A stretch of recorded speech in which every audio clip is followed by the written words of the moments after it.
കോഴിക്കോട്ട് നിന്നുള്ള ഒരാൾ, പ്രത്യേകിച്ച് ഒരു ഗ്രാമാന്തരീക്ഷത്തിൽ നിന്ന് വന്ന ഒരാൾ എങ്ങനെയാണ് ഈ രാജ്യാന്തര തലത്തിലേക്ക് എത്തിപ്പെട്ടത്, ആ ക്രിക്കറ്റിൻ്റെ സംഘാടന മികവിലേക്ക് എത്തിപ്പെട്ടത്? ആ യാത്ര അത്ര എളുപ്പമല്ലെന്നറിയാം, എങ്കിലും അതിൻ്റെ തുടക്കം എങ്ങനെയായിരുന്നു?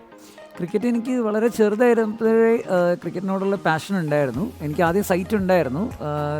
6 വയസ്സായപ്പോഴാണ് കാഴ്ച നഷ്ടപ്പെട്ടത്. അപ്പോൾ ആദ്യത്തെ വർഷങ്ങളിൽ തന്നെ ഞാൻ ടി വിയിൽ ക്രിക്കറ്റ് കാണുക, അങ്കിൾമാരുടെ കൂടെ. അങ്കിൾമാരൊക്കെ ആ കാലത്ത് കാലിക്കറ്റ് നല്ല ക്രിക്കറ്റ് കളിക്കാരൊക്കെ ആയിരുന്നു.